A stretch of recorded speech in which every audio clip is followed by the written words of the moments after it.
पृथ्वी तल से h गहराई में g का मान क्या होता है, इसके लिए हम सूत्र की उत्पत्ति करेंगे। इसके लिए हमने माना ये हमारी पृथ्वी है जिसका द्रव्यमान me और त्रिज्या re है। तो अगर हम एक पिंड हम इसके पृष्ठ पर मान ले, माना यहाँ पर स्मॉल m द्रव्यमान का एक पिंड है, तो इस पिंड पर गुरुत्वाकर्षण त्वरण कितना कार्य करेगा, इसके लिए हमें सूत्र जानते हैं। g बराबर क्या होता है, g me upon re square.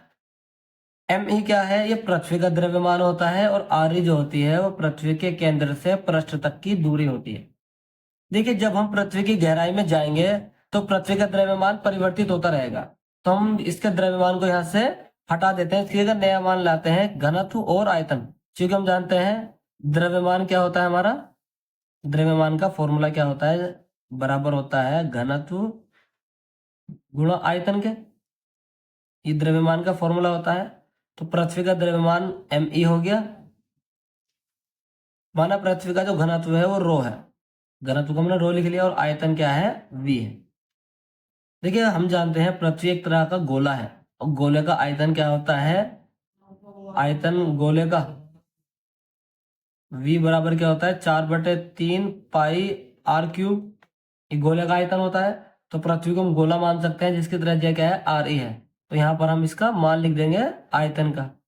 तो रो आयतन का मान कितना हो जाएगा, 4/3 पाई r क्यूब। पृथ्वी है तो इसकी त्रिज्या r मान ली हमने, ठीक है। अब क्या करते हैं, हम इस me का मान यहाँ पर लिख देते हैं हम इस गुरुत्वाकर्षण त्वरण के सूत्र में। तो g बराबर क्या हो जाएगा, g अपॉन re, तो हमने ऐसे लिख रखा re का स्क्वायर। इस द्रव्यमान का मान ये लिख देंगे हम। तो me की जगह क्या आ जाएगा, रो इंटू 4/3 पाई re क्यूब। इस 2 से इस 3 कट जाएगी, सिर्फ एक बचेगा, re क्यूब से स्क्वायर हमारा ये 2 खत्म हो गया। तो यहाँ से हम g बराबर क्या निकल के आ जाएगा, g, इसे 4/3 को आगे लिख लो, 4/3 पाई रो g और सिर्फ एक re। इससे समीकरण 1 मान सकते हैं हम। अब क्या करते हैं, देखिए इस पिंड को हम कुछ गहराई में ले जाते हैं, माना यहां पर ले आए इस पिंड को। तो अब इस पिंड की जो दूरी होगी पृथ्वी के केंद्र से कितनी होगी, इस जगह पूरी तो आ रही थी, यहां से लेकर यहां तक आ रही थी, और यहां से लेकर यहां तक h हो गई। तो ये दूरी कितनी बची, re माइनस h, पृथ्वी के केंद्र और इस पिंड तक की दूरी। तब हम क्या करेंगे, हम ये करते हैं h गहराई पर g का मान, h गहराई पर g का मान क्या हो जाएगा, देखिए फॉर्मूला देखिए, यहाँ पर जो दूरी है पृथ्वी की और उस पिंड की re है। अब दूरी क्या हो गई है, re माइनस h। तो हमारा इसी फॉर्मूले में g डेज बराबर क्या निकल के आ जाएगा, सारा तो ऐसे ही आएगा, दोबारा सॉल्व कर कोई फायदा नहीं है। तो क्या आएगा, 4/3 पाई रो g।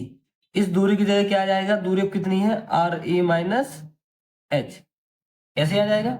इस हम समीकरण 2 मान लेते हैं।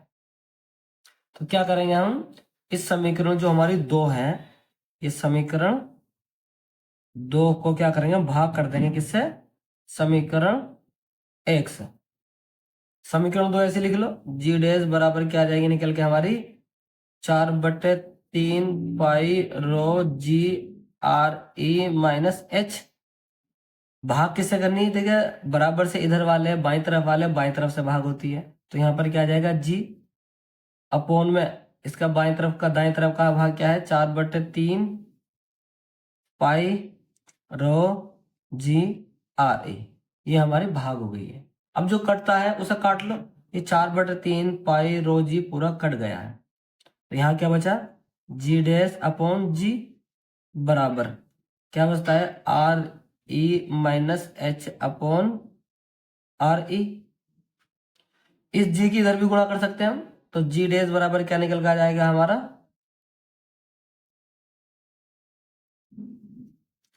बराबर निकल के आ जाएगा, जी के उधर गुणा करेंगे तो जी आ जाएगा R E minus H upon R E.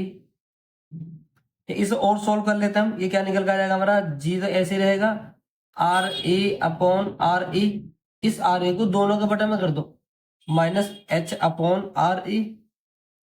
ये खत्म हो जाएगा इससे, तो यहाँ क्या बचेगा एक, ये बचेगा G1-H/RE।